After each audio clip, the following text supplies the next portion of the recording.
tema que ele está dentro de um tema maior, que é o tema do UBD, que o UBD é uma sigla do Understanding by Design.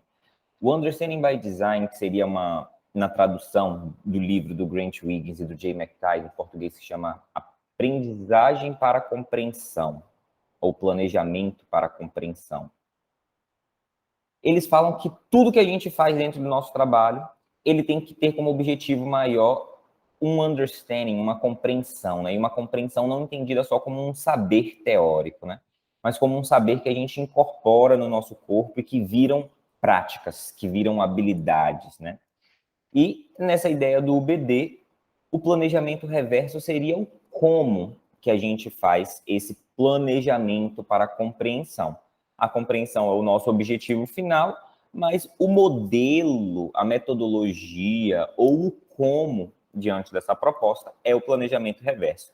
Então, nossa fala agora nesse iniciozinho vai passar um pouquinho por o que é essa compreensão da proposta do Understanding by Design e também o que é esse planejamento reverso, para depois a gente conversar, ouvir mais coisas e refletir. Ó, Júlia chegando por aqui. Hello, Júlia, bom dia. Então, vamos lá. Esse tema, né, ele não é nova discussão dele, porque desde 98 o Wiggins e o McTighe escreveram esse livro que teve como intenção reformular a lógica de planejamento de aulas dentro do sistema norte-americano, que era um momento em que o sistema norte-americano estava incorporando diretrizes curriculares nacionais pautadas em habilidades e não em conteúdos. A gente percebe como a gente está um pouco mais de 2 décadas atrás, né, quando a gente fala de uma proposta nacional de pensar e implementar um currículo nacional pautado em habilidades e que se torna um desafio fazer um planejamento de aula que não é pautado em conteúdo, e sim em habilidades. Só há 2 anos atrás, na verdade 3 anos atrás, porque foi em 2019, que a gente foi ter a primeira publicação em língua portuguesa sobre esse tema, que foi no livro Aprendizagem para Compreensão. Mas, bom, essa é a nossa fonte principal de toda a nossa discussão de hoje e de toda a construção da lógica do planejamento reverso. Esses são os autores, então muito do que eu vou estar falando, muito do que a gente vai ver escrito nos slides não são falas de Pedro, e sim falas do Grant Wiggins e do Jay McTighe.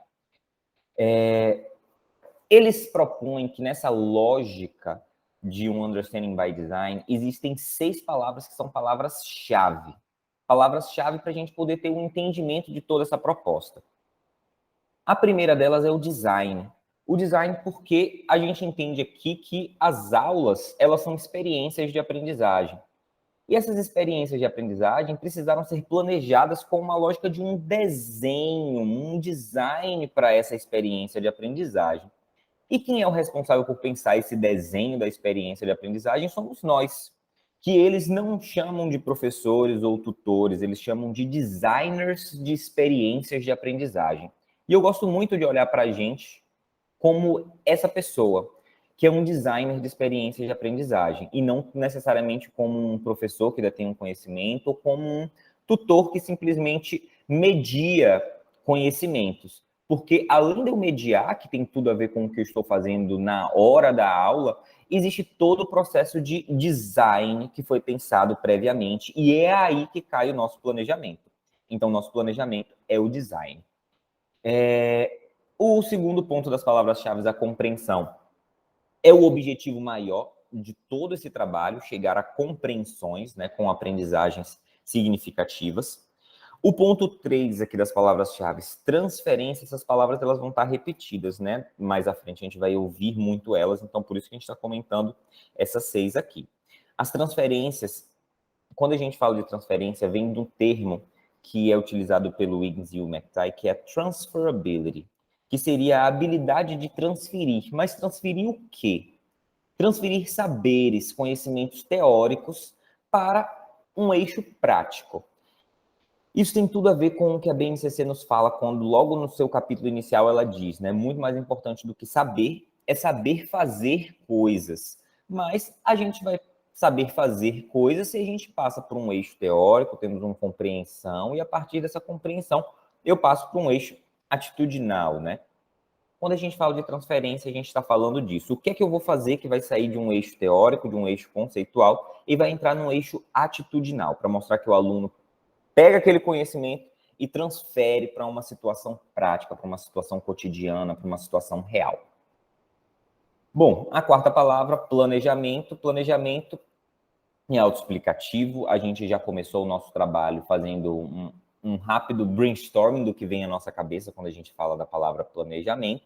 Então, eu vou passar para a quinta palavra, que é a grande ideia.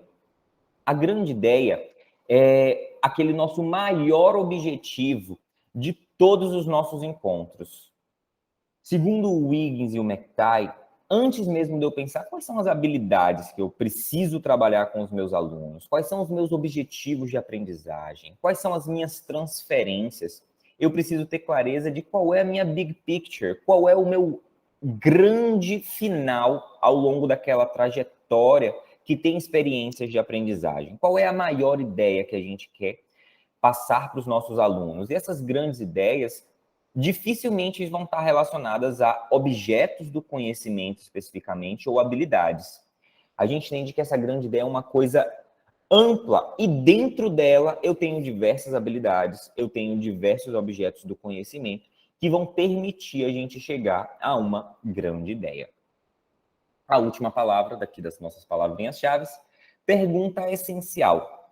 A pergunta essencial é o que o Wiggins e o McTighe diz que todos os nossos encontros a gente tem que ter uma pergunta essencial, que é aquela pergunta que, além de ser uma pergunta provocadora, ela é uma pergunta que, se a gente não tem condição de responder ela no final do nossa unidade de trabalho, da nossa aula, isso quer dizer que a gente não chegou aos nossos objetivos de aprendizagem. Eu preciso começar o meu planejamento já sabendo o que é que eu preciso que ao final da aula o meu aluno saiba responder. E eu, de fato, traga esse questionamento, essa pergunta essencial, porque ela é essencial. E se meu aluno não consegue responder essa pergunta essencial, quer dizer que tem um problema grande no nosso percurso e isso precisa ser revisto. Então, isso nos permite guiar o nosso planejamento com relação ao nosso objetivo final da aula, assim como permite a gente ter um feedback no final de todas as nossas aulas com relação ao avanço dos nossos alunos de acordo com os nossos objetivos de aprendizagem. Então, essas são as nossas 6 palavrinhas-chave. Vou pular um pouquinho para o design de compreensão para falar o que é essa ideia de compreensão que o Wiggins e o McTighe traz, né? A compreensão para eles só é atingida se eu tenho transferência. Se o meu aluno sabe muito sobre um conceito, mas ele repete as palavras que estão no livro, ele memoriza um